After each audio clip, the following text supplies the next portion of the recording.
বলে কল কেটে দিল। ইমা চিন্তিত সুরে বলল, কি হলো ঈশান? এভাবে কথা বলছো কেন? এমন সময় আকাশ গর্জন দিয়ে ওঠে। ইমা ভয়ে ইসমাকে জড়িয়ে ধরে। বাইরে ঝমঝম করে বৃষ্টি শুরু হয়ে যায়। 2 ঘন্টা পর ইমা সোফায় বসে টেনশনে হাতের নখ কামড়াচ্ছে। এদিকে বৃষ্টি থামার কোনো নামই নেই। ইমা ঘড়ির দিকে তাকাই, দেখে 11:30 বাজে। এত দেরি হচ্ছে কেন ঈশান? ঠিক আছে তো, দেখি একটা কল করে। ইমা টেবিলের ওপর থেকে ফোন নিয়ে ঈশানকে কল করে, কিন্তু ঈশান কল রিসিভ করে না। আল্লাহ, কি হলো? এখন তো আমার ভয় লাগছে। ইমা উঠে গিয়ে জানালার কাছে দাঁড়ালো, দেখার জন্য ঈশান আসছে কিনা। হঠাৎ কারেন্ট চলে যায়। উফ, এক্ষুনি কারেন্টটা যাওয়ার খুব দরকার ছিল। ইমা গিয়ে ক্যান্ডেল জ্বালাতেই দরজায় ঠকঠক শব্দ। নিশ্চয়ই ঈশান এসেছে। ইমা ক্যান্ডেল নিয়ে দ্রুত এসে দরজা খুলে দেখে ঈশান ভেজা কাপড়ে মাথা নিচু করে দাঁড়িয়ে আছে। ঈশান? বলতেই ঈশান মাথা তুলে ইমার দিকে তাকাই। ক্যান্ডেলের আলোতে ঈশানের মুখে লেগে থাকা পানিগুলো চমক দিচ্ছে। চোখের সামনে পড়ে থাকা চুলগুলো থেকে টপ টপ করে পানি পড়ছে। মাতাল চোখ, ভেজা ঠোঁট ক্যান্ডেলের আলোতে চিকচিক করছে। ইমা একরকম অপলক দৃষ্টিতে ঈশানের দিকে তাকিয়ে থাকে। ঈশান ইমার কাছে এগিয়ে আসে এবং আলতো করে ইমার গালে হাত দিতেই ইমার শরীরের ভেতর কেঁপে ওঠে। ইমা ঈশানের কাছ থেকে সরে দাঁড়ায়। এমন সময় কারেন্ট চলে আসে। ইমা ক্যান্ডেল নিভিয়ে গিয়ে দরজা বন্ধ করে ঈশানের দিকে ঘুরে দাঁড়ায়। কি হয়েছে তোমার? তুমি এই অবস্থায় কেন ঈশান? ঈশান ইমার হাত ধরে ইমার রুমের দিকে নিয়ে যেতে লাগে। ইমা একটু অবাক হয় এবং বলে, কি করছো ঈশান? আমাকে কোথায় নিয়ে যাচ্ছ? ঈশান একটা কথা বলে না, সোজা ইমার রুমে নিয়ে এসে ভেতরে ঢুকে দরজা বন্ধ করে দেয়। ইমা ঘাবড়ে যায় ঈশানের এমন কাজ দেখে। কি করছে এগুলো? দরজা কেন লাগালে? ঈশান ইমার হাতের বাজু শক্ত করে ধরে দরজার সাথে ঠেস দিয়ে ধরল। ইমা ঈশানের চোখের দিকে তাকাই, দেখে ঈশানের চোখে পানি টলটল করছে। কি হয়েছে আমাকে? বলতেই ঈশান ইমার ঠোঁটে ঠোঁট ডুবিয়ে কিস করতে লাগে। ইমা একদম হতভম্ব হয়ে যায়। ইমা ঈশানকে ঠেলা মেরে সরিয়ে দিতে চাই, কিন্তু পারে না। ঈশান আরো জোরে শক্ত করে ধরে। ইমা আর সহ্য করতে না পেরে গায়ের সব শক্তি দিয়ে ঈশানকে জোরে ধাক্কা দেয়। ঈশান পড়ে যায় মেঝেতে। ইমা গিয়ে ঈশানের গাল টেনে একটা থাপ্পড় বসিয়ে দেয়। ইমা রাগান্বিত সুরে বলে, তোমার এত সাহস হয় কিভাবে ঈশান? আজ তুমি নিজের লিমিট পার করে ফেলেছো। তুমি এক্ষুনি আমার বাসা থেকে বের হও। ঈশান রেগে ইমার হাতের বাজু ধরে বলল, তুমিও নিজের লিমিট পার করেছো হিমা।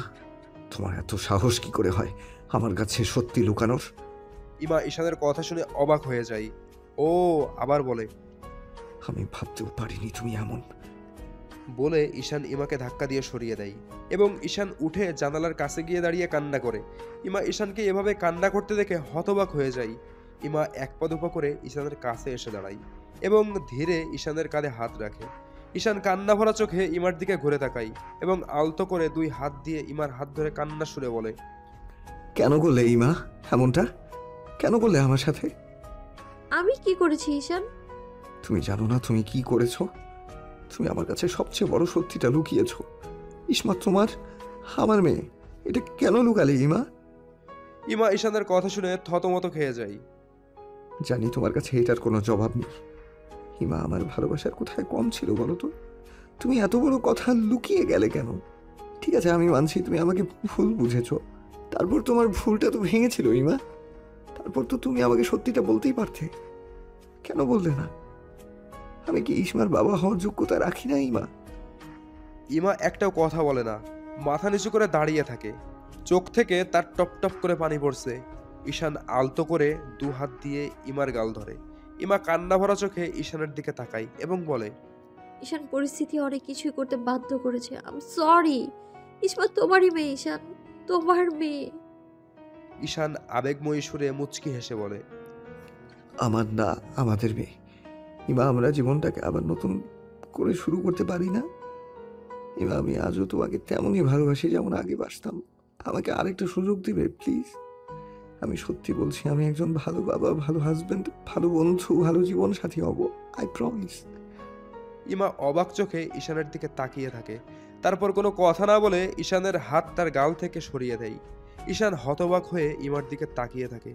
ইমা সোজা গিয়ে আলমারি খুলে এবং আলমারির ভেতর থাকা লকারের বক্স খোলে। ঈশান একটু কনফিউজ হয়ে যায় ইমার কাজ দেখে। ইমা আলমারি বন্ধ করে আবার ঈশানের সামনে এসে দাঁড়ায় এবং ঈশানের সামনে হাত মুঠ করে এগিয়ে দেয়। ঈশান বিস্মিত চোখে ইমার দিকে তাকিয়ে থাকে। ইমা হাতের মুঠ খুললে ঈশান দেখে সেই আংটি যেটা 7 বছর আগে ইমাকে পরিয়ে দিয়ে বিয়ের প্রপোজ করেছিল ঈশান। আমি তোমাকে যতই ঘৃণা করি কিন্তু তোমাকে কখনো ভুলিনি আমি। এই আংটি আমি হারিয়ে ফেলিনি ঈশান। এই নাও, আবার আমাকে নতুন করে পরিয়ে দাও। ঈশান ইমার কথা শুনে কান্না করে দেয় এবং ইমাকে গিয়ে ঝাপটে ধরে। আই লাভ ইউ ইমা, আই লাভ ইউ। ইমা ঈশানকে ছাড়লো এবং ঈশানের চোখ মুছে দিয়ে মুচকি হেসে বলল। অনেক কেঁদেছো, এই নাও না, এবার আংটিটা পরিয়ে দাও। ঈশান ইমার হাত থেকে আংটি নিয়ে ইমার হাতে পরিয়ে দিল। তোমার আংটিটা দাও। ঈশান গলা থেকে চেন খুলে চেন থেকে আংটি বের করে ইমার হাতে দিল। ইমা ঈশানের হাতে আংটি পরিয়ে দেয়। ঈশান 2 হাত দিয়ে ইমার 2 হাত ধরে আবেগী সুরে বলল। কথা দাও আর কখনো ছেড়ে যাবে না। হুম, কথা দিলাম। তুমি কথা দাও, যদি কোনো খারাপ কিছুর সাথে জড়িয়ে থাকো সেটা তুমি ছেড়ে দিবে, আমার জন্য আর ইসমার জন্য। কথা দিলাম। সময় পার হতে লাগে। ঈশান ইমাকে আগের চেয়েও বেশি কেয়ার করে। ইমাও ঈশানের সাথে আবার নতুন করে জীবন শুরু করার স্বপ্ন দেখতে শুরু করে। ঈশান ইমা ঠিক করেছে তারা খুব তাড়াতাড়ি বিয়ে করে নিবে, কিন্তু আসলেই কি এই বিয়ে হবে? আসুন দেখি কি হয় 1 মাস পর। বন্ধু, আবার বন্ধু? বাবা বলে ডাকো না মা। উফ, মনেই থাকে না বাবা। আচ্ছা শোনো, তুমি একটু আম্মুকে বলো না, কাল আমি স্কুলে যাব না। ঠিক আছে, তুমি চিন্তা করো না, আমি তোমার আম্মু বানিয়ে নেব। তুমি খুব ভালো বাবা। বলে ঈশানের গালে চুমু দিল ইসমা। কি হচ্ছে বাবা মেয়ের? কিছু না, তাই না ইসমা? হ্যাঁ, কিছু না। ইমা, তোমার সাথে কথা আছে। ওকে, বাইরে আসো। ইসমা, এখন তুমি খেলো, আমি তোমার আম্মুর সাথে গিয়ে কথা বলি। ওকে বাবা। ঈশান উঠে ইমার হাত ধরে বারান্দায় এসে দাঁড়ালো। ইমা, কাল আমি একটু আমেরিকায় যাব কাজে, 3 দিনের দিনেই ফিরে আসব। ওর কথা শুনে ইমা মনে মনে বলল। 3 দিনের দিনে তো ওর জন্মদিন। কি হলো? কিছু না, ওকে তুমি যাও। আমি আরেকটা সিদ্ধান্ত নিয়েছি। কি সিদ্ধান্ত? সামনের সপ্তাহে আমরা বিয়ে করব। ওকে। আহা, আমার বউয়ের মুখে হাসি দেখে আমার শান্তি, আমার কলিজাটা। বলে ইমাকে জড়িয়ে ধরে কপালে চুমু দিল। আমার জান, আমরা বড় করে বিয়ে অনুষ্ঠান করব। আমার আর ইমার বিয়ের কথা সবাই জানবে। সবই তো ঠিক আছে, কিন্তু তোমার বাবাকে বলেছো? আজই বলবো, তুমি চিন্তা করো না। ঈশান ইমাকে ছাড়ালো এবং ইমার কপালে চুমু দিয়ে বলল। এখন আসি জান, কিছু কাজ আছে। ও হ্যাঁ, কাল ইমাকে স্কুলে পাঠিও না, ও আমার কাছে এটা চেয়েছে। ওকে পাঠাবো না। Okay bye. বাই। ঈশান বাড়ি থেকে বের হয়ে গাড়িতে উঠল। জহির চৌধুরী কল করে। ঈশান ফোন রিসিভ করে কানে ধরে। বলো বাবা। কোথায় তুমি? কেন? তোমার হয়েছেটা কি বলো তো? আমাকে এমন এড়িয়ে চলছো কেন? আর ঠিক মতো কথাও বলো না আমার সাথে। সমস্যাটা কি বলবে? এমন কিছুই না বাবা। ওকে, কাজের কথায় আসি। কাল আমেরিকা যাচ্ছ তো? হুম। তোমার ওখানে আরো কিছু দিন থাকতে হবে। কেন? পিআর কোম্পানির চেয়ারম্যান আমাদের প্রজেক্টে টাকা ইনভেস্ট করবে না। তুমি ওকে মেরে ফেলো, তাহলে আমি একটু শান্তি পাবো। অনেক হয়েছে বাবা, অনেক হয়েছে। তুমি কেমন বাবা? হ্যাঁ, আমাকে দিয়ে খুন করাও তোমার শান্তির জন্য? কেন বাবা বলো তো? আজ তোমাকে একটা কথা পরিষ্কার করে বলে দিচ্ছি, আমি আজ থেকে এগুলো খুনাখুনি করব না। আমি নতুন জীবন শুরু করব, নতুনভাবে বাঁচব। তুমি আমার বাবা, তুমি অবশ্যই চাও না তোমার ছেলে খারাপ থাকুক। এখন রাখি। বলে ঈশান ফোন কেটে দিল। জহির চৌধুরী ঈশানের এমন ব্যবহার শুনে একদম হতবাক হয়ে গেল। কে আছো? জি স্যার। খোঁজ লাগাও ঈশান কার সাথে মিশছে, কোথায় যাচ্ছে, কি করছে, তার পরিবর্তনের কারণটা আমি জানতে চাই। Okay sir. পরের দিন ঈশান আমেরিকা চলে যায়। আমেরিকা পৌঁছে ঈশান ইমাকে কল করে। হ্যালো। পৌঁছে গেছো? তোমরা দুজন ভালো আছো? আমরা ভালো আছি। তোমাকে মিস করছি মা। আমিও। Love you. Love you too. আচ্ছা, পরে কথা বলবো, আমি এখন হসপিটালে আছি। Okay bye. আমি যত তাড়াতাড়ি পারবো কাজ শেষ করে ফিরে আসবো। আমি অপেক্ষায় থাকবো, বাই। বলে ফোন কেটে দিল। 2 দিন পর জনি, আজ তোমার স্যারের জন্মদিন। জনি আনন্দিত সুরে বলল, সত্যি ম্যাডাম? জানেন, স্যারকে যদি জিজ্ঞেস করতাম স্যার আপনার জন্মদিন কবে, বলতে চাইতো না। যাই, আজ জানতে পারলাম। এক কাজ করি, স্যারকে ফোন করে সারপ্রাইজ দেই। আরে না, ফোন করো না। কেন ম্যাডাম? আমি ঈশানকে সারপ্রাইজ দিতে চাই। কাল রাতে আমি একটা প্ল্যান ভেবেছি। আমার প্ল্যান শোনো। ইমা জনিকে তার প্ল্যান বলে। এদিকে ইসমা নিজের সব কাজ শেষ করলো। আকাশ, 11টার ফ্লাইটে যাব। এখন একটু কেনাকাটা করব ইমার জন্য। Okay sir. ইমা প্ল্যান করেছে সে ঈশানের বাড়িতে ঈশানকে বার্থডে সারপ্রাইজ দিবে। সেই মোতাবেক জনির সাথে চলে গেল ঈশানের বাড়িতে। ইমা ঈশানের বাড়ি এবং বাড়ির ভেতরে বডিগার্ডদের দেখে অবাক হয়ে তাকিয়ে থাকে। এটা বাড়ি নাকি রাজপ্রাসাদ? আসুন ম্যাডাম। ইমার দিকে তাকিয়ে জনি ইমাকে নিয়ে বাড়িতে ঢুকতে গেলে করিম বাধা দেয়। করিম একটু রেগে বলে, কি করেছো? তুমি জানো না এই বাড়িতে মেয়ে মানুষ ঢোকার কোনো নিয়ম নেই? জানি, কিন্তু এই মানুষটা যদি এই বাড়িতে না ঢুকে তাহলে স্যার সবচেয়ে বেশি রাগ হবে আপনার উপর। মানে বুঝতে পারলাম না।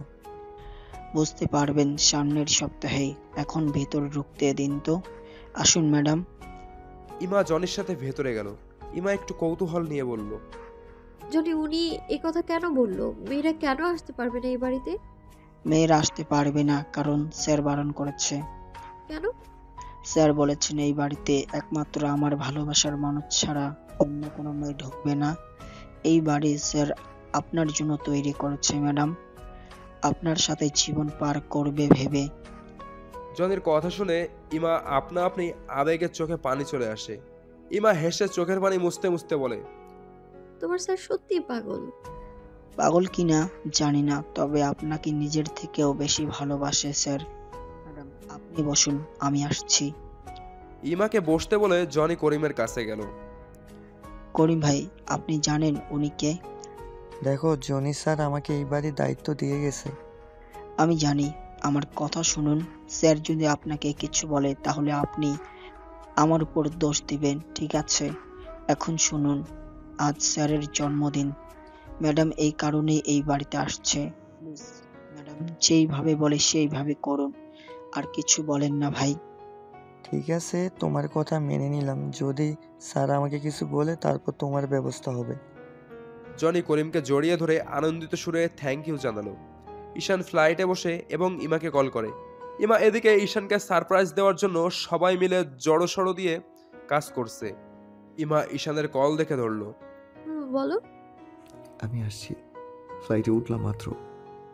ওকে, আসো, এখন রাখি। বলে ফোন কেটে দিল। ঈশান ইমার এভাবে ফোন কেটে দেওয়া দেখে একটু অবাক হয়।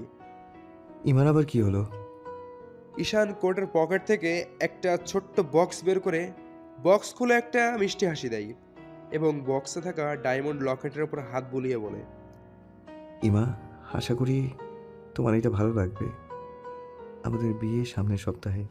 বেস্ট ডিজাইনের গলার হার তোমাকে গিফট করবো ইমা। অর্ডার দিয়ে এসেছি। আমার ভালোবাসাকে আমি আমার জীবনে পাচ্ছি। এই খুশি যে আমাকে কতটা এক্সাইটেড করে দিচ্ছে বলে বোঝাতে পারবো না। আমি সত্যি অনেক খুশি।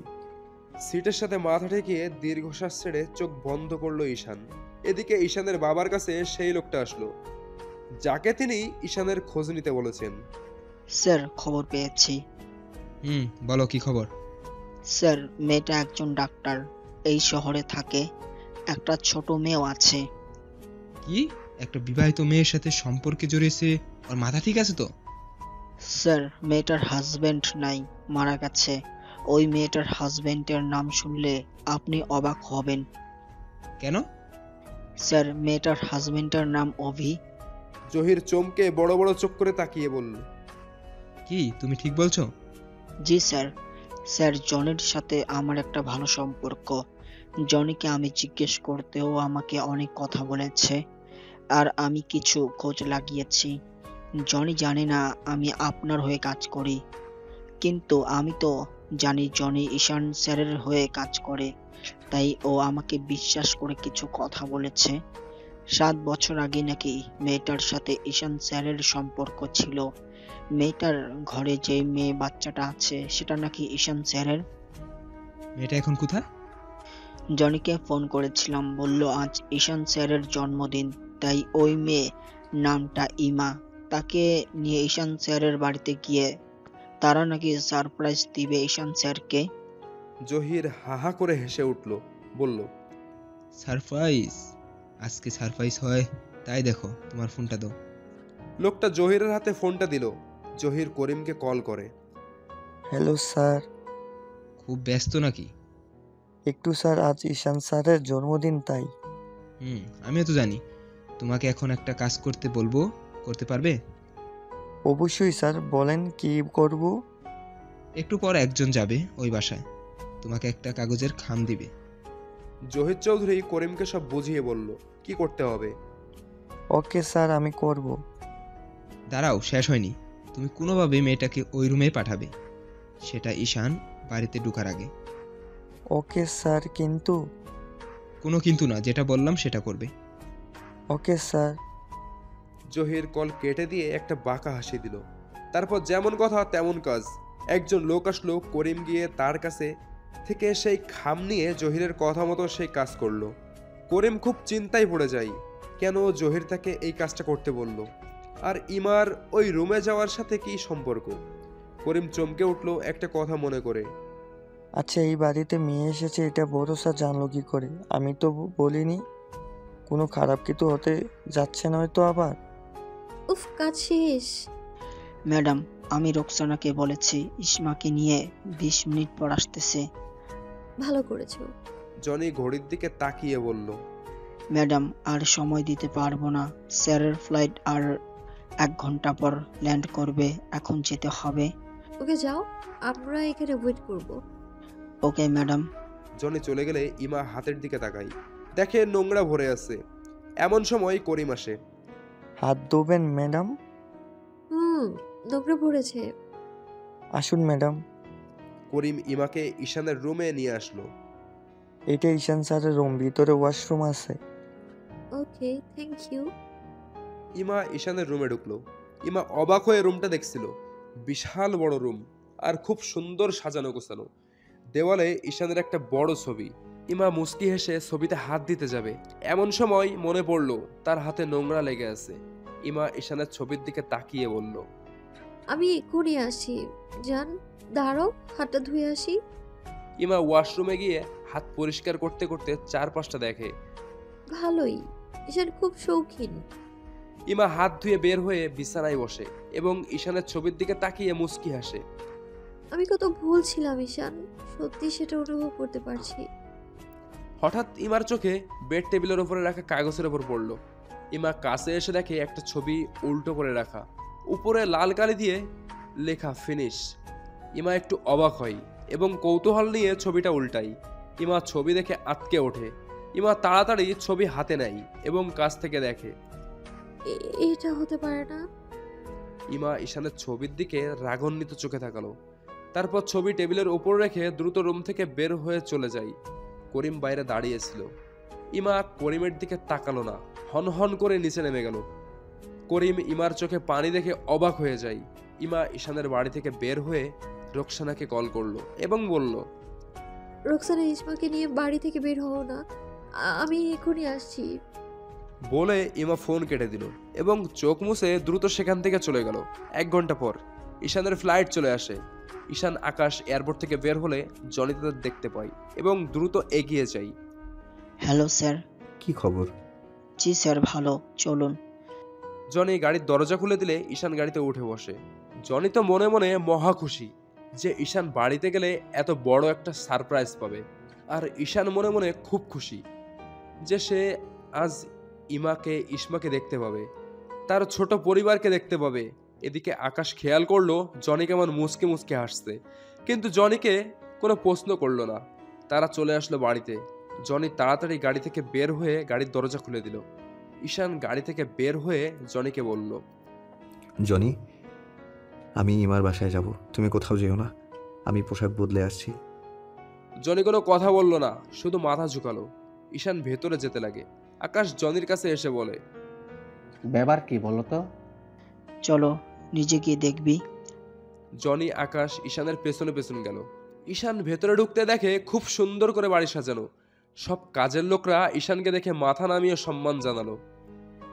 করিম ঈশানকে সালাম দিল। ঈশান করিমের দিকে তাকিয়ে মুচকি হেসে বলল, ব্যাপার কি মিস্টার করিম? জনি পেছন থেকে বলে উঠল। Happy birthday sir. ঈশান হেসে পিছনে ঘুরে জনের দিকে তাকিয়ে বলল, আজ আমার জন্মদিন, তুমি জানলে কি করে? তার মানে ইমা তোমাকে বলেছে, আর এগুলো সব ইমা করেছে, তাই না? জি স্যার, এগুলো সব ম্যাডাম করেছে। ঈশান মুখে হাত দিয়ে লাজুক একটা হাসি দিল।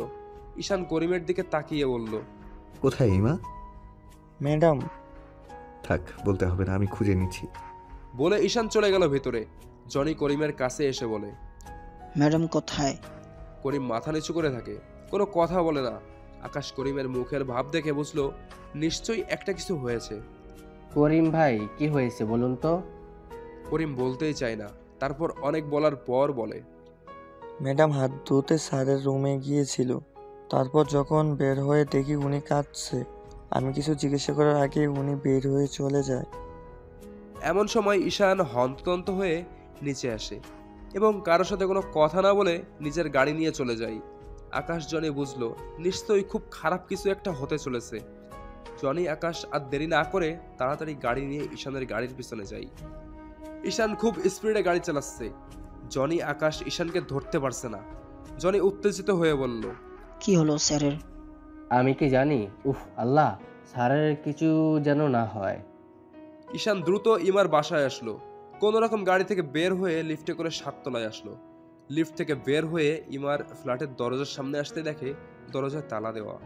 ঈশানের মাথায় হাত।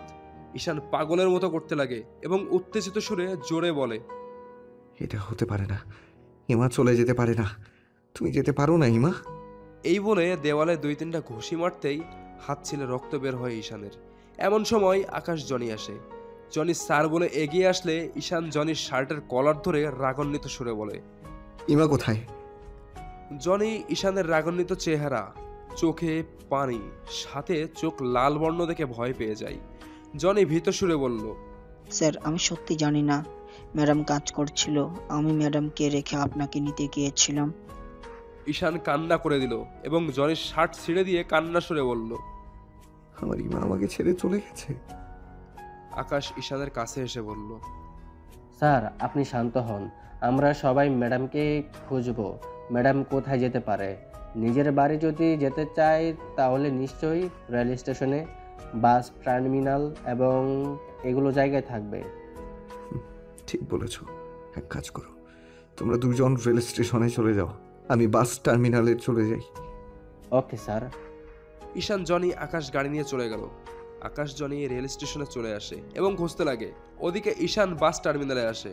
ঈশান পাগলের মতো হয়ে খুঁজছে ইসমাকে। এই বাস, ওই বাস কাউন্টার, সব জায়গায় খুঁজলো, কিন্তু কোথাও পেল না তাদের। ঈশান হাঁফিয়ে যায় এবং রাস্তার পাশেই বসে পড়ে, একদম অসহায় বাচ্চাদের মতো বসে থাকে। ঈশানের চোখে পানি টলটল করছে। ঈশান মুখে হাত দিয়ে কান্না করতে লাগে এবং মনে মনে বলে, কোথায় খুঁজবো ইমাকে, কোথায়? হঠাৎ ঈশানের চোখে রাস্তার ওই পাশে পড়ে যায়। দেখে রাস্তার পাশে একটা মোটা মেহগনি গাছের নিচে ইসমা রোকসানা বসে আছে। ঈশান খুব খুশি হয় এবং এক্সাইটেড হয়ে পড়ে। ঈশান আর কিছু না ভেবেই দ্রুত রাস্তার ওপারে যায়। এমন সময় ইসমা ঈশানকে দেখতে পায় এবং বাবা বলে উঠে দৌড়ে যায়। ইমা চমকে সামনে তাকায়, দেখে ঈশান আসছে। ইসমা দৌড়ে ঈশানের কাছে গেলে ঈশান ইসমাকে কোলে তুলে নেয়, জড়িয়ে ধরে কান্না করে দেয়। মা আমার, তুমি কেমন আছো বলে ইসমার গালে চুমু দিতে লাগে।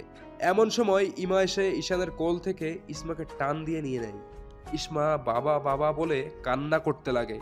ইসমার এমন কান্না দেখে ঈশান ইমার কাছে মিনতি করে এবং এমন না করতে। ইমা ঈশানের কথার কোনো কর্ণপাত না করে ইসমাকে নিয়ে গিয়ে রোকসানার হাতে দিয়ে বলে, ইসমাকে ওই দোকানে নিয়ে যাও, আমি ঈশানের সাথে কথা বলবো। ইসমা যেতে না চাইলেও রোকসানা একরকম জোর করে ইসমাকে নিয়ে চলে যায়। ইমা এসে ঈশানের সামনে দাঁড়ায়। ইমা তুমি? বলে কাছে আসতে লাগলে ইমার সামনে হাত বাড়িয়ে রাগান্বিত সুরে বলল, খবরদার কাছে আসবে না, ওখানেই দাঁড়াও। ইমা আমাকে এক্সপ্লেইন করার সুযোগ দাও। না ঈশান, তুমি আর কোনো সুযোগ পাবে না।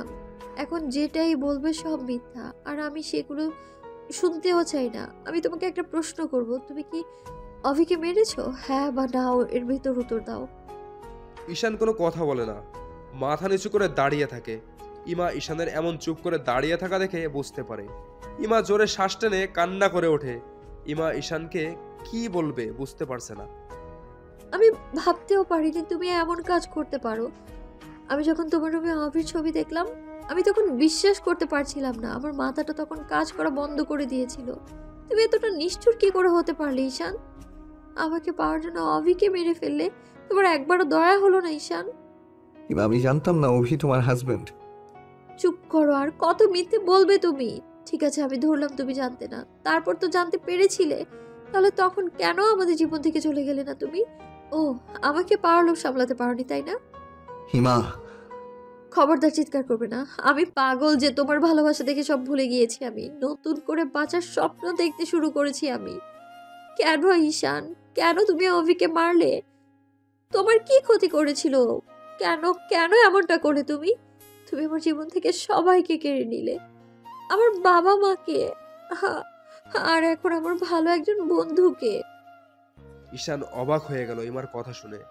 আমি তোমার বাবা মাকে মেরেছি? তুমি মেরেছো। তুমি 7 বছর আগে যে বাবরে গোলাগুলি করেছিলে, সেই বাড়ির সামনে আমার মা তোমার গুলিতে মারা গেছে। আমার বাবা যখন জানলো আমি মা হতে চলেছি, তাও তোমার বাচ্চা, আমার বাবা হার্ট স্ট্রোক করে মারা গেল তখন। বাবা আমাকে অভির হাতে তুলে দিয়ে গিয়েছিল। অভি কখনো আমার কাছ থেকে স্বামীর অধিকার চায়নি, আমার পাশে বন্ধু হয়েছিল, তাকেও তুমি নিয়ে নিলে। আর কিছুই রইলো না আমার। চলে যাও ঈশান, চলে যাও। তোমার মুখ আমি আর দেখতে চাই না। চলে যাও। বলে ইমা রাস্তার পাশে বসে মাথা ধরে কান্না করতে লাগে। ঈশান যেন একদম বাকরুদ্ধ হয়ে গেছে। ঈশান একটা কথাও বলল না, ধীর পায়ে হেঁটে চলে গেল সেখান থেকে। ঈশানের কানে শুধু একটা কথাই বাজছে, তুমি আমার সব কেড়ে নিলে। ঈশান গিয়ে তার গাড়িতে উঠে বসলো এবং মুখ চেপে ধরে ফুপিয়ে ফুপিয়ে কাঁদতে লাগে। পরের দিন গাড়ির হর্নের শব্দে ঈশানের ঘুম ভাঙল। ঈশান চোখ খুলে দেখে ব্যস্ত শহরের প্রতিদিনের কাজ শুরু হয়ে গেছে। ঈশান চোখ মুছে গাড়ি চালিয়ে বাড়িতে আসে। সারা রাত জনি, আকাশ, করিম কেউ ঘুমায়নি। ঈশান বাড়িতে আসলে সবাই ঈশানের সামনে আসে, কিন্তু ঈশান কারোর সাথে কথা বলে না, সোজা নিজের রুমে চলে যায়। ঈশান রুমে এসে বিছানায় ঠাস করে শুয়ে পড়ে। হঠাৎ ঈশানের ইমার বলা কথাগুলো মনে পড়ে যায়। ঈশান উঠে বসে এবং দীর্ঘ একটা শ্বাস ছাড়ে। এমন সময় জহির চৌধুরী ঈশানকে কল করে।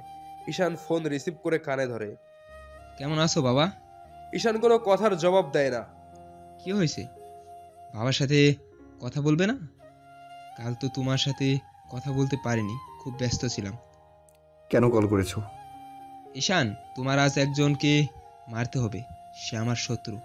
ঈশান রেগে উঠে দাঁড়িয়ে বলল, এনাফ বাবা, অনেক হয়েছে। তোমার কথা মেনে চলতে গিয়ে এই হাতে কত খুন করেছি। আজ তোমার জন্য আমার ভালোবাসা আমাকে ছেড়ে চলে গেছে। আমি একা রয়ে গেলাম আবার। আজ আমি ঈশান চৌধুরী তোমাকে বলছি, আজ থেকে আমি তোমার কেউ না, তুমি আমার কেউ না, বুঝেছো? বলে ঈশান ফোন কেটে দিল। জহির রেগে ফোন ছুঁড়ে ফেলে দিয়ে বলে, এত বড় সাহস আমার উপর চিৎকার করে? বুঝেছি আমার কি করতে হবে। ঈশান, তুই ভালোবাসা দেখাস না। তোর সামনে যদি তোর ভালোবাসাকে মারতে না পারছি, আমি জহিরুল চৌধুরী না। কে আসো? জি স্যার। আমি যা বলবো তা মন দিয়ে শোনো। জহির তার লোকদের সবকিছু বুঝিয়ে বলল, এই খেলা শেষ করো এবার। যাও, যা বললাম তাই করো। জহিরের লোকজন চলে গেল। পরের দিন ইমা রেডি হয়ে বের হলো হসপিটালে যাওয়ার জন্য। রোকসানা, ইসমার মন খারাপ, ওকে নিয়ে কোথাও একটু হেঁটে এসো। আর আমি এখন হসপিটালে যাচ্ছি। রিজাইন লেটার জমা দিয়ে আজ বিকেলের গাড়ি ধরে চলে যাব। Okay madam. ইমা বাইরে বের হওয়ার জন্য দরজা খুলতেই দেখে ৬-৭ জন লোক দাঁড়িয়ে আছে। ইমা ঘাবড়ে যায়।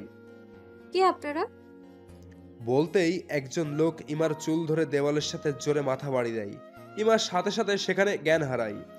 রোকসানা সেটা দেখে ম্যাডাম বলে চিৎকার দিলে আরেকজন লোক ভেতরে এসে রোকসানার গালে উল্টো হাতে থাপ্পড় মারে। রোকসানা গিয়ে সোফার কণার সাথে মাথা লেগে রক্ত বের হয় এবং সেখানেই জ্ঞান হারায়। এদিকে ইসমা রোকসানার কণ্ঠ শুনে বাইরে এসে দেখে কয়েকজন লোক দাঁড়িয়ে আছে। রোকসানা মাটিতে পড়ে আছে। ইসমা ভয়ে আম্মু বলে চিৎকার দিলে একজন লোক এসে ইসমার মুখ চেপে ধরে। ইসমা হাত পা ছড়াছড়ি করতে লাগলো। আরেকজন লোক এসে রুমালে ক্লোরোফর্ম নিয়ে ইসমার মুখে চেপে ধরে। ইসমা সাথে সাথে জ্ঞান হারায়। ঈশান মনমরা হয়ে বসে আছে গার্ডেনে। ইমাকে ফোন দেবে কিনা ভাবছে। এমন সময় ঈশানের ফোন বেজে উঠল। ঈশান ফোন হাতে নিয়ে দেখে আননোন নাম্বার। ঈশান ফোন রিসিভ করে কানে ধরে। হ্যালো, কারা যেন ইসমাকে তুলে নিয়ে যাচ্ছে, আপনি তাড়াতাড়ি আসুন। এই কথা শুনে ঈশানের বুকের ভিতর কেঁপে ওঠে। ঈশান যেন নিজের কানকে বিশ্বাস করতে পারছিল না। ঈশান কাঁপা সুরে বলল, আপনি কি বলছেন? আমি যেই হই, এখন ওদের বিপদ। আপনি দ্রুত ঠিকানায় চলে আসুন। বলে ফোন কেটে দিল। ঈশানের মাথা কাজ করছিল না। ঈশান বিষয়টা যাচাই করতে ইমাকে কল করে। দেখে ইমা কল রিসিভ করছে না। ঈশান আর 1 মিনিটও দেরি না করে দ্রুত গার্ডেন থেকে ভেতরে আসলো। রুমে গিয়ে গাড়ির ছবি নিল, কিন্তু রিভলভার পেল না। ঈশান রুমের এদিক ওদিক খুঁজলো, কিন্তু রিভলভার কোথাও নেই। না, দেরি হয়ে যাচ্ছে। ঈশান রিভলভার আর না খুঁজে দ্রুত গাড়ির চাবি নিয়ে বের হলো। জনি আকাশ বাইরে দাঁড়িয়েছিল।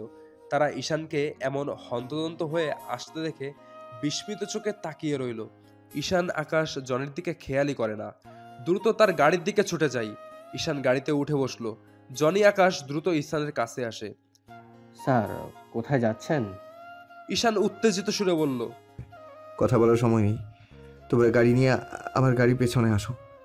বলে ঈশান গাড়ির টান দিয়ে চলে গেল। আকাশ জনি দ্রুত গিয়ে গাড়িতে উঠতে যাবে। এমন সময় আকাশ খেয়াল করলো গাড়ির চাকায় হাওয়া নেই। জানি এখন কি হবে, গাড়ির চাকায় তো হাওয়াই নেই। আমি কিছুই বুঝতে পারছি না। আচ্ছা, গ্যারেজে আরো 2টা গাড়ি আছে, চল। জনি আকাশ দ্রুত গ্যারেজে নিল। তুই এখানে দাঁড়া, আমি গাড়ির চাবিটা নিয়ে আসি করিম ভাইয়ের কাছ থেকে। আকাশ তাড়াতাড়ি এসে করিমের কাছ থেকে গাড়ির চাবি নিয়ে দ্রুত গ্যারেজে আসে এবং আকাশ জনি গাড়ি নিয়ে বের হয়ে যায়। জনি স্পিডে গাড়ি চালিয়ে যাচ্ছিল ঠিকই, কিন্তু সামনে ঈশানের গাড়ি দেখতে পাচ্ছিল না। আকাশ ছেড়ের গাড়ি তো দেখতে পাচ্ছি না। দাঁড়া, স্যারকে একটা কল করে। আকাশ ঈশানকে কল করলো। রিং বেজে বেজে বন্ধ হয়ে গেল। স্যার তো ফোন ধরলো না। আচ্ছা, এক কাজ করে স্যারের মোবাইলের নাম্বার ট্র্যাক করে, তাহলে স্যার কোথায় আছে সেই লোকেশনটা আমরা দেখতে পাবো। আকাশ ঈশানের মোবাইল নাম্বার ট্র্যাক করলো। জনি, আমরা কাছাকাছি আছি, আর একটু জোরে চালা গাড়িটা। জনি আকাশের কথা মতো জোরে গাড়ি চালিয়ে চলে আসে। ওই তো স্যারের গাড়ি। জনি গাড়ি থামালো। দুইজন দ্রুত গাড়ি থেকে বের হয়ে ঈশানের গাড়ির কাছে আসে। দেখে ঈশান গাড়িতে নেই। জনি আকাশ এদিক ওদিক তাকালো। দেখে রাস্তার মানুষ সমাগম খুবই কম। আমার কেন জানি কিছু ভালো ঠেকছে না। এইখানে তো তেমন কিছু নাই। এই শুনশান রাস্তায় স্যার কি কাজে আসতে পারে? স্যার কোনো ঝামেলা পড়লে না তো? চল এদিক ওদিক দেখি। আকাশ জনি এদিক ওদিক দেখলো ঈশানকে, কোথাও পেল না। ইসমার জ্ঞান ফিরল। টিপ টিপ করে চোখ খুলে এদিক ওদিক তাকাই, সব কেমন ঘোলাটে। ইসমা আস্তে করে উঠে বসে এবং চোখ মুছে সামনে তাকাতেই দেখে তার মা বেহুশ অবস্থায় পড়ে আছে। ইসমা আম্মু বলে তাড়াতাড়ি ইমার কাছে আসে এবং ইমাকে ঠেলা দিয়ে ডাকতে লাগে এবং কাঁদতে থাকে। ইমা হুঁশে আসলে ঘোলাটে চোখে ইসমার দিকে তাকায়। ইসমা তার মাকে তাকাতে দেখে খুব খুশি হয় এবং ইমাকে জড়িয়ে ধরে। ইমাও ইসমাকে জড়িয়ে ধরে।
ছেলেটা শুধু বলেছিল তোর বাবা আমার বাবার লেভেলে কখনো আসতে পারবে না।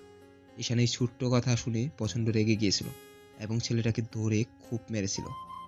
সেদিন আমি বুঝতে পারি ঈশান আমাকে কতটা ভালোবাসে এবং সে আমার জন্য সব করতে পারে। আমি ঈশানকে সেই সব কিছু দিয়েছি, টাকা পয়সা সব। ও যা চেয়েছে আমি তাই দিয়েছি। এখন তুমি বলো, আমি ওকে এত কিছু দিয়েছি, তাহলে ওর তো দায়িত্ব আমি যা চাইবো তা দেওয়ার বা সেই মোতাবেক কাজ করার। এগুলো কথা কেন আমাকে বলছেন আপনি? দেখুন, আপনার ছেলের সাথে আমার কোনো সম্পর্ক নেই। আপনার ছেলে আমার... বলতেই জহির বলে,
আমি জানি তোমার হাজবেন্ড কে মারছে, তোমার হাজবেন্ড কে মেরেছে আমার কথায় আমি বলেছি মারতে।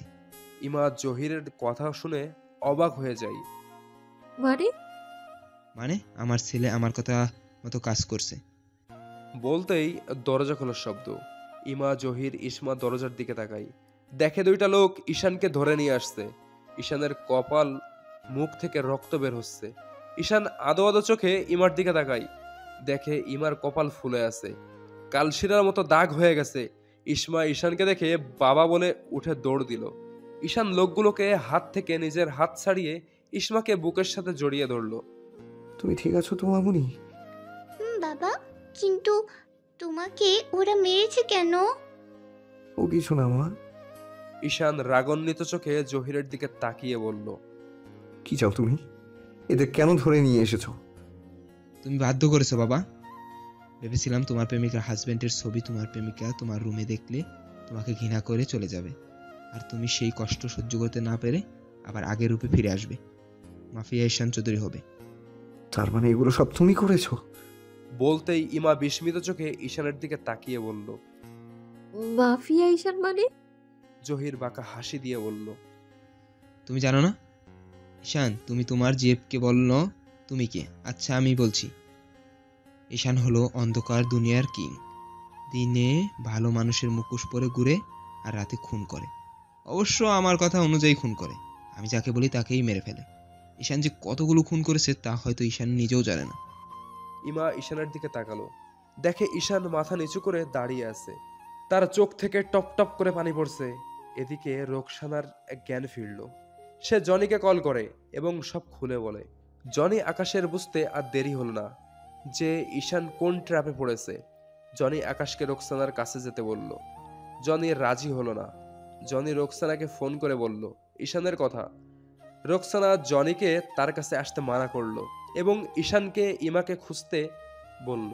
এমন সময় আকাশের ফোনে কল করলো করিম। আকাশ ফোন রিসিভ করে কানে ধরলো। করিম জিজ্ঞেস করলো ঈশান ঠিক আছে কিনা। আকাশ করিমকে সব খুলে বলল। আমি ঠিকই বুঝতে পেরেছিলাম আজ কিছু একটা হতে চলছে। মানে? আজ সকালে স্যার বের হয়ে যাওয়ার আগে জয়িশ স্যার আমাকে ফোন করে বলেছিল ঈশান স্যারের রিভলভার স্যারের রুম থেকে সরিয়ে রাখতে। আমি তাই করেছি। আকাশ একটু রেগে বলল। এটা আপনি কি করছেন করিম ভাই? আল্লাহ জানে ওরা স্যারকে কি করছে। কেমন বাবা উনি? ছেলেকে ভালো হতে দিতে চায় না, ছেলের ভালো দেখতে পারে না। শান্ত হও, আমার কথা শোনো। ঈশান স্যারকে যদি জয়িশ স্যার তুলে নিয়ে যায় তাহলে নিশ্চয়ই জয়িশ স্যারের কাছে নিয়ে যাবে। তোমরা এক কাজ করো, তোমরা জয়িশ স্যারের নাম্বার ট্যাগ করে লোকেশনটা বের করে চলে যাও সেখানে। ঠিক, আমরা তো এটাও করতে পারি। ওকে করিম ভাই, থ্যাংক ইউ, এখন রাখি। কি বললো? এত কথা বলার সময় নাই, চল গাড়িতে ওঠ, স্যার বিপদে আছে। আমি আরো কিছু আমাদের লোক ডেকে নেই। আকাশ জনির গাড়ি টান দিয়ে চলে গেল। ওদিকে ঈশান, আমি ঠিক করেছি। তুমি যদি আমার কথা মতো চলো তাহলে আমি তোমার প্রেমিকাকে এবং তোমার ওই পিচ্চি মেয়েকে ছেড়ে দিব। আর যদি না শোনো তাহলে তোমার চোখের সামনে তোমার দুজনকেই এত কষ্ট দিয়ে মারবো যে তোমার দেখে আত্মা কেঁপে উঠবে। ঈশান উত্তেজিত সুরে রেগে বলল। খবরদার বাবা, হিমা ইসমাকে টাচ করার চিন্তা করেছ তো আমার থেকে খারাপ কেউ হবে না। ঠিক আছে, কিছু করব না। তুমি আমার কথা মতো কাজ করো, আমি ওদের ছেড়ে দিব। ঈশান ইমা ইসমার দিকে তাকালো এবং আবেগী সুরে বলল। ঠিক আছে, আমি রাজি। ইমা রেগে জহিরের দিকে তাকিয়ে বলল। আপনি কেমন বাবা? হ্যাঁ, ছেলেকে মানুষ খুন করতে বলেন আপনি? আপনার মতো এমন জঘন্য মানুষ আমি আর একটাও দেখিনি। বলতেই জহির রেগে উঠে দাঁড়িয়ে বলল। এই মেয়ে, মুখ সামলে কথা বলো। কিসের বাবা? আমি ওর কোনো বাবা না। ঈশান ইমা জহিরের কথা শুনে রীতিমতো অবাক হয়ে গেল। আমি ঠিকই বলছি, আমি তোমার বাবা না ঈশান। ইমা ঈশানের দিকে তাকালো, দেখে ঈশান হতবাক চোখে তাকিয়ে আছে জহিরের দিকে। আপনার মাথা ঠিক আছে? কি বলছেন এগুলো? আমি ঠিকই বলছি। 26 বছর আগে কি যেন একটা কাজে আমি এক এতিমখানায় গিয়েছিলাম। কাজ শেষ করে আসতেই পিছন থেকে ঈশান আমার প্যান্ট টেনে ধরে। পিছনে ঘুরে তাকাই দেখি ঈশান। তখন ওর বয়স ছিল 4 বছর। মায়া ভরা চোখে আমার দিকে তাকিয়েছিল। আমি তখনই ঠিক করি আমি ঈশানকে দত্তক নিব এবং ওকে আমার কাজে ব্যবহার করব। তারপর আমি এতিমখানার প্রধানের সাথে কথা বলে ওকে নিয়ে বাড়িতে আসি এবং সব আলিশানি দিয়ে ওকে বড় করি। আর এখন 2 দিনের একটা মেয়ে এসে সবকিছু পাল্টে দিবে, তা তো আমি মানব না। ঈশান একটা কথাও বলে না, শুধু চোখ থেকে পানি গড়িয়ে পড়ছে তার। ইমা ঈশানকে এভাবে কষ্ট পেতে দেখে তার বুকের মধ্যে মোচড় দিয়ে ওঠে। ইমা ঈশানের দিকে তাকিয়ে মনে মনে বলে। কোনো দিক দিয়েও তো ঈশানের দোষ নেই। আমি সত্যি আজও ওকে চিনতে পারলাম না। ও তো নিজের থেকে আর অভিকে মারেনি। ওর বাবার হুকুমে অভিকে মেরেছে। আজ ওর এই অধপতনের পিছনে ওই লোকটাই দায়ী। এমন মানুষও পৃথিবীতে আছে, ভাবতেও অবাক লাগে। তো বলো কি করবে? আমার কথা মতো কাজ করবে নাকি? করবে না ঈশান, আপনার কথা মতো কাজ করবে না। আপনি একটা জঘন্য লোক, আপনাকে পুলিশে দেওয়া উচিত। এত বড় সাহস! তোকে আজ মেরেই ফেলবো।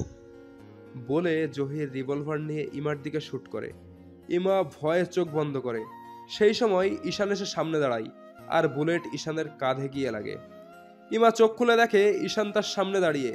ইমা হতবাক চোখে ঈশানের দিকে তাকায় এবং ঈশানের কাঁধে হাত রাখতেই ঈশান মেঝেতে বসে পড়ে। ঈশান! ঈশানের চোখে পানি টলটল করছে। ঈশান ইমার দিকে তাকায় এবং মুচকি একটা হাসি দেয়। কিছু হবে না তোমার ঈশান। বলতেই বাইরে গুলির শব্দ।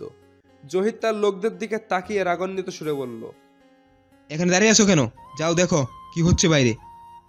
ঈশান জোরে হেসে উঠে দাঁড়ালো এবং এক পা দুপা করে জহিরের দিকে এগিয়ে ধীরে ধীরে বলল, আপনার সময় শেষ মিস্টার জহির চৌধুরী। জহির রেগে আবার গুলি করতে যাবে। সেই সময় ঈশান জহিরের হাতে লাথি মারতেই জহিরের হাত থেকে রিভলভার পড়ে যায়। জহির উঠে ঈশানকে মারতে গেলে ঈশান জহিরের বুকে লাথি মারে। জহির মাটিতে পড়ে যায়। এমন সময় সামনের দরজা দিয়ে জনি তার লোকজন নিয়ে ঢোকে। আর ঠিক সেই সময় পিছনের দরজা দিয়ে জহিরের লোকজন আসে। শুরু হয় দুই দলের মধ্যে গোলাগুলি। ঈশান ইসমাকে নিয়ে সোফার পিছনে গিয়ে বসে। ইসমা খুব ভয় পায়। ঈশান ইসমাকে ভয় পেতে দেখে তাড়াতাড়ি বুকের সাথে জড়িয়ে নেয় এবং কাপা সুরে বলে, ভয় নেই মা, তোমাকে কিচ্ছু হতে দিব না। ইমা অবাক চোখে ঈশানের দিকে তাকিয়ে ইসমার প্রতি ঈশানের আদরমাখা ভালোবাসা দেখছিল। ঈশান ইমার হাতের দিকে তাকিয়ে ইমার হাতের ওপর হাত রেখে কাপা সুরে বলল, ইমা তুমিও ভয় পেও না, আমি তোমাদের দুইজনের কিচ্ছু হতে দেব না। আমার কথা এখন মন দিয়ে শোনো। তুমি ইসমাকে এখান থেকে বের করে নিয়ে যাবে। কিন্তু তুমি? আমার কথা চিন্তা করো না, তোমরা ভালো থাকলে আমিও ভালো থাকবো। ঈশান! বলতেই জনি আসে। জনি উত্তেজিত সুরে বলল, স্যার, ওরা জহির স্যারকে নিয়ে পেছনের দরজা দিয়ে চলে গেছে। ঈশান জনির হাত থেকে রিভলভার নিয়ে বলল, তুমি এক কাজ করো ইমা, ইসমাকে নিয়ে এই জায়গা থেকে চলে যাও। আমার যেতে হবে এবার, সব হিসাব মেটানোর পালা। কিন্তু স্যার, আপনার কাঁধে তো গুলি লেগেছে। আরে ও কিছু না, আমি ঠিক আছি। তুমি যাও, এখানে দেরি করা ঠিক হবে না। ঈশান ইসমার দিকে তাকালো। দেখে ইসমা মায়া ভরা চোখে তার দিকে তাকিয়ে আছে। ঈশান ইসমার কাছে এসে হাঁটু ভেঙে বসলো। ইসমা ঈশানের গালে হাত দিয়ে কান্না সুরে বলল, বাবা তুমি যেও না, তোমার কাঁধ থেকে রক্ত বের হচ্ছে। চলো আমরা বাসায় যাই, আম্মু তোমাকে ওষুধ লাগিয়ে দিবে, তুমি একদম ভালো হয়ে যাবে। ঈশানের চোখে পানি টলমল করতে লাগে। ঈশান ইসমাকে জড়িয়ে ধরে আবেগী সুরে বলে, তোমাকে অনেক অনেক ভালোবাসি মামুনি। ঈশান ইসমাকে ছেড়ে তাড়াতাড়ি চোখ মুছে নিল। এমন সময় ইমা বলল, ঈশান ইসমা ঠিকই বলেছে, যেও না। ঈশান ইমার সামনে এসে দাঁড়িয়ে ধীর সুরে বলে, জীবনে অনেক ভুল করেছি, তার একটা বিচার হওয়া উচিত ইমা। আমি তোমার সাথেও অপরাধ করেছি, পারলে আমাকে মাফ করে দিও। আমার জন্য তোমার জীবন থেকে অনেক কিছু হারিয়েছে, কিন্তু বিশ্বাস করো আমি ইচ্ছা করে কিচ্ছু করিনি। যাই হোক, আমি এখন আসি। ইসমার এবং নিজের খেয়াল রেখো। স্যার, নিজের খেয়াল রাখবেন। তুমি এদের খেয়াল রেখো। নিজের খেয়াল রেখো ঈশান। ঈশান ইমার দিকে তাকিয়ে মুচকি একটা হাসি দিয়ে মাথা ঝুঁকিয়ে হুম বলে চলে গেল। ইমা ঈশানের চলে যাওয়া দেখে মনে মনে বলে, সরি ঈশান, আমি তোমাকে সত্যি চিনতে পারিনি। আল্লাহ, তুমি ঈশানের খেয়াল রেখো। এদিকে ঈশান জহিরকে ধরার জন্য গাড়ি নিয়ে বের হলো। ঈশানের চোখের সামনে ইমার চেহারা ভেসে ওঠে এবং গতকাল রাতে ইমা যা বলেছে সেগুলো মনে হতে লাগে অতীত। তুমি এতটা নিষ্ঠুর কি করে হতে পারলে ঈশান? আমাকে পাওয়ার জন্য অভিকে মেরে ফেলে। যখন জানতে পারলে অভি আমার স্বামী, তখন কেন আমাদের জীবন থেকে চলে গেলে না? তুমি আমার জীবন থেকে সবাইকে কেড়ে নিলে, আমার বাবা মাকে, আর এখন আমার একজন ভালো বন্ধুকে। চলে যাও তুমি ঈশান, চলে যাও। তোমার ওই মুখ আমি আর কোনোদিনও দেখতে চাই না, কখনো দেখিও না আমায়। বর্তমান। ঈশানের চোখ থেকে পানি গড়িয়ে পড়ে। ঈশান চোখ মুছে একটা দীর্ঘশ্বাস ছেড়ে গাড়ি আরো জোরে চালিয়ে চলে গেল। এইদিকে জনি ইমা ইসমাকে নিরাপদে সেই জায়গা থেকে বের করে নিয়ে যেতেই আকাশ আসে। আকাশের হাতে রিভলভার, মুখে হাতে রক্তের ছিটা। আকাশ উত্তেজিত সুরে বলল, স্যার কোথায়? জহির স্যারের কাছে গিয়েছি। ওকে, আমি যাচ্ছি। তুই ম্যাডাম আর ইসমাকে বাড়িতে পৌঁছে দিয়ে আয়। ওকে। আকাশ দ্রুত তাদের লোকজনকে নিয়ে গাড়িতে করে চলে গেল। এদিকে জহির গাড়িতে বসে রাগে ফুসফুস করছে আর বলছে, আমার বুকে লাথি মেরেছে, সাহস কত বড়! আমি দুধ খাইয়ে কালসাপ পুষেছি, আমি ছাড়বো না, ওকে মেরে ফেলবো। বলতেই গুলি লাগে গাড়ির গ্লাসে। বুলেট প্রুফ গ্লাস হওয়াতে বুলেট গ্লাস ভেদ করতে পারে না। জহির পেছনে ঘুরে তাকাই, দেখে ঈশান আসছে, হাতে রিভলভার। ঈশান, তোমরা বসে আমার চেহারা না দেখে ওকে গুলি মারো। জহিরের লোকজন জহিরের কথা মতো গাড়ির জানালা খুলে ইচ্ছা মতো ঈশানের গাড়িতে গুলি করতে লাগে। ঈশান গাড়ি এদিক ওদিক করতে লাগে, যেন তার গুলি না লাগে। এমন সময় পিছন থেকে একটা গাড়ি স্পিডে এসে ঈশানের গাড়ির সামনে আসে। ঈশান একদম অবাক হয়ে যায়। ঈশান বোঝে এটা আকাশ ছাড়া কেউ করবে না। আকাশের লোক জহিরের 2 জন লোককে গুলি করে, সাথে সাথে তারা মারা যায়। জহির ভয় পেয়ে যায় এমনটা দেখে। আরো জোরে গাড়ি চালাও। জহির সেই 2 ছেলের ডেড বডি গাড়ি থেকে ফেলে দেয়। গাড়ির ড্রাইভার খুব ভয় পেয়ে গেল। ভয়ে ছেলেটি আরো জোরে গাড়ি চালাতে লাগে। ঈশান আকাশকে ইশারা করে আরেক রাস্তা দিয়ে যেতে বলে। আকাশ ঈশানের কথা মতো গাড়ি নিয়ে অন্য রাস্তা দিয়ে নিয়ে যায়। জহির পেছনে তাকায়, দেখে ঈশানের গাড়ি অনেক স্পিডে আসছে। আরো জোরে গাড়ি চালাও, আরো জোরে। ছেলেটা আরো জোরে গাড়ি চালায়। এমন সময় পাশ থেকে আকাশ গাড়ি দিয়ে জহিরের গাড়িকে মেরে দেয়। ছেলেটা গাড়ি কন্ট্রোল হারিয়ে ফেলে এবং গাড়িটা একটা নির্মাণাধীন ব্রিজের উপর উঠে যায়। ছেলেটি গাড়ি ব্রেক করতে করতে গাড়ির এক চাকা নির্মাণাধীন ব্রিজের বাইরে চলে যায় এবং গাড়ি নিচে পড়ে যাওয়ার উপক্রম হয়। জহিরের কপাল কেটে যায়। জহির কপাল ধরে পেছনে তাকাই, দেখে ঈশানের গাড়ি তাদের গাড়ির দিকে ধেয়ে আসছে। জহির কোনো কিছু না ভেবে নিজের প্রাণ বাঁচাতে দ্রুত গাড়ির দরজা খুলে বের হতেই যাবে। এমন সময় ঈশান পেছন থেকে তার গাড়ি দিয়ে জহিরের গাড়ি ধাক্কা মারে। গাড়ি ব্রিজ থেকে 60 ফুট নিচে পানির মধ্যে পড়ে যায়। আকাশ জহিরের গাড়ি নিচে পড়তে দেখে স্বস্তির একটা নিঃশ্বাস ছাড়ে এবং আস্তে ধীরে গাড়ি নিয়ে ঈশানের গাড়ির দিকে যেতে লাগে। ঈশান গাড়ির স্টার্টিং ধরে সামনে তাকায়, দেখে লাল বর্ণের সূর্যটা আকাশের বুকে লুকিয়ে যাচ্ছে আস্তে আস্তে। ঈশান গাড়ির সিটের সাথে মাথা ঠেকিয়ে চোখ বন্ধ করে দীর্ঘ একটা শ্বাস ছেড়ে ইসমার চেহারা মনে করে এবং গাড়ি স্টার্ট দেয়। পেছনে আকাশ গাড়ি নিয়ে আসতে দেখে ঈশানের গাড়ি সামনে ব্রিজের ধারের দিকে যাচ্ছে। আকাশ ভয় পেয়ে যায়।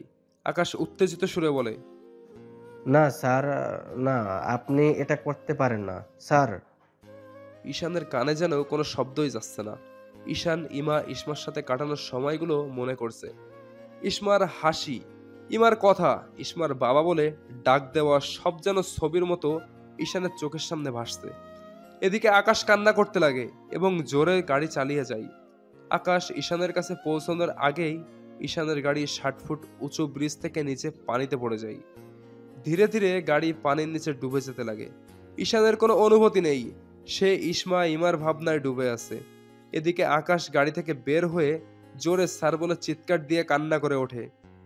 এটা কেন করলেন স্যার, এটা কেন করলেন বলে মাথা থাবড়িয়ে হাউমাউ করে কাঁদতে লাগে। আমি ঈশান এই পৃথিবীতে এসেছি এক এতিম হয়ে। যাকে বাবা বলে জেনে এসেছি বুঝতেই পারিনি সে আমাকে তার কাজে ব্যবহারের জন্য বাবার পরিচয় দিয়ে বড় করছে।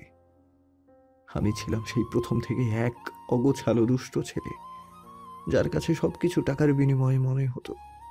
এই চিন্তা বদলাতে আসলো আমার জীবনে ইমা, যার হাত ধরে ভালো পথে হাঁটতে শুরু করেছিলাম, কিন্তু কোথা থেকে কি হয়ে গেল তার জীবন থেকে আমি ছিটকে পড়লাম অনেক দূর। আবার তার সাথে দেখা হলো 6 বছর পর। অনেক কিছু বদলে গেলেও ইমার প্রতি আমার ভালোবাসা কখনো বদলায়নি, কিন্তু বুঝতে পারিনি আমার অজান্তেই আমি ওর জীবনটা শেষ করে ফেলেছি। যখন জানতে পেরেছি ভেবেছি ওকে আর কষ্ট পেতে দেব না। তারপর একদিন জানতে পারলাম ইসমা আমার মেয়ে। তখন নিজের জীবনটা খুব পূর্ণ লাগতে লাগলো। ঠিক করেছিলাম ইমার হাত ধরে অন্ধকার থেকে আলোতে আসবো, নতুন করে জীবন শুরু করব ইসমাকে নিয়ে। কিন্তু আর হলো না। যেই মানুষটাকে আমি আমার প্রাণ মনে করতাম তার চোখে আজ আমি অনেক বড় অপরাধী। আমি এই অপরাধ নিয়ে জীবন নিয়ে কি করে বাঁচব? আমার বাঁচার মতো তো কোনো কারণ নেই। আমি একা, বড় একা হয়ে গেছি। এই জীবনের সমাপ্তিটা এইভাবেই করলাম। এই অভিশপ্ত জীবন থেকে মুক্তি নিলাম। ভালো থেকো তুমি ইমা। তোমার জীবন থেকে এই অভিশপ্ত ঈশানের নাম কেটে দিলাম সারা জীবনের মতো। ঈশান আসছে কিনা দেখার জন্য ইমা বারবার জানালা দিয়ে বাইরে দেখছে। ইমা জানালার সাথে ঠেস দিয়ে দাঁড়িয়ে মুচকি হেসে মনে মনে বলল, ঈশান কখন আসবে তুমি? আর অপেক্ষা করতে পারছি না, আজ তোমাকে অনেক কথা বলার আছে। ঈশান, আমাদের ভালোবাসা যেখানে শেষ হয়ে গিয়েছিল আমরা আবারও সেখান থেকে শুরু করব, নতুন ভাবে সাজাবো। তোমাকে কখনো নিজেকে একা ভাবতে দিব না, প্রমিস। রাত 9টা। ধনী অনেকটা সময় পার হয়ে গেল তো, ঈশান এখনো আসছে না কেন? ম্যাডাম, আমি কিছুই বুঝতে পারছি না। 9টা বাজে এখনো কোনো খবর নেই, আর আকাশের তো ফোনটাও বন্ধ। কি করব কিছুই বুঝতে পারছি না। রোকসানা আসলে ইমা রোকসানার দিকে তাকিয়ে বলল, ইসমা ঘুমিয়েছে? জি ম্যাডাম। রোকসানা, তুমি কপালে চোট পেয়েছো, যাও এখন একটু আরাম করো তুমি। না ম্যাডাম, আমি ঠিক আছি। এমন সময় জনির ফোন বেজে ওঠে। জনি ফোনের দিকে তাকিয়ে দেখে আননোন নাম্বার। এটা আবার কে? জনি ফোন রিসিভ করে কানে ধরল। ইমাকে কল করেছে শোনার জন্য ওয়েট করছে। কি? ইমা জনির এমন উত্তেজিত হওয়া দেখে তার মনের মধ্যে উল্টাপাল্টা চিন্তা আসতে লাগে। ইমা আর বসে থাকতে পারল না, উঠে জনির হাত থেকে ফোন নিয়ে কানে ধরে। আকাশ কান্না করতে করতে বলছে, সব কিছু এত দ্রুত হয়ে গেছে যে আমি কিছুই করতে পারিনি। আমি স্যারকে বাঁচাতে পারলাম না রে। বলে হাউমাউ করে কেঁদে ওঠে। ইমা আকাশের কথা শুনে যেন বাকশক্তি হারিয়ে ফেলেছে। ইমার হাত থেকে ফোনটা মেঝেতে পড়ে যায়। জনি মাথায় হাত দিয়ে সোফায় বসে কাঁদতে লাগে। রোকসানা হতবাক হয়ে যায়। রোকসানা কাকে সান্ত্বনা দিবে? এমন একটা ঘটনা কেউ মানতে পারছে না। ইমা জনের দিকে তাকায় দেখে জনি কান্নায় ভেঙে পড়েছে। এই জনি, কাঁদছো কেন? ঈশানে কিছু হতে পারে না, আমি জানি ওর কিছু হয়নি। জনি ইমার কথায় কোনো সাড়া দেয় না, শুধু কান্না করেই যাচ্ছে। ইমা দ্রুত হেঁটে নিজের রুমে গিয়ে ব্যাগ মোবাইল নেয়। ইমার কানে আকাশের বলা কথাগুলো বারবার ইমার চোখে পানি আসলেও ইমা খুব কষ্টে নিজের চোখের পানি আটকানোর চেষ্টা করছে এবং নিজের মনকে বোঝানোর চেষ্টা করছে যে ঈশানের কিছুই হয়নি। ইমা আর দেরি না করে বের হলো। ম্যাডাম চলুন, আমি যাব। ইমা জনির সাথে চলে গেল সেই জায়গায়। ইমা জনি দেখে ব্রিজের ওপর পুলিশের গাড়ি, লোকজনের ভিড়, সবাই নানান ধরনের কথা বলছে। জনি গাড়ি সাইড করে রাখলো। জনি ইমা গাড়ি থেকে বের হয়ে কিছু দূর যেতে দেখে আকাশ এক সাইডে অটোশটো হয়ে আনমনে বসে আছে। এই তো আকাশ ম্যাডাম। ইমা জনি দ্রুত আকাশের কাছে ছুটে গেল। জনি আকাশের কাঁধে হাত রাখতেই আকাশ চমকে জনির দিকে তাকাই। আকাশ। আকাশ কোনো কথা না বলে ঝাপটে ধরলো জনিকে এবং জোরে জোরে কান্না করতে লাগলো। ইমা আকাশের এমন কান্না দেখে নিজেকে আর সামলাতে পারল না। ইমা জনিকে সরিয়ে দিয়ে আকাশের শার্টের কলার ধরে রাগান্বিত সুরে বলল, কেন বিশ্বাস করতে চাচ্ছ?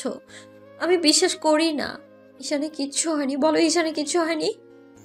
বলতেই একজন পুলিশ আসে। ইমা আকাশকে ছেড়ে দিল।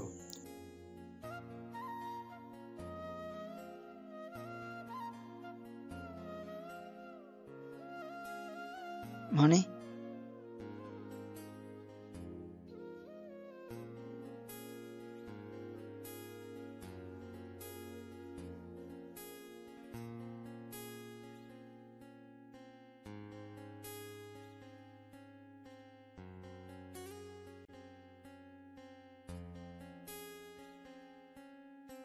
আকাশ পুলিশের সাথে চলে গেল।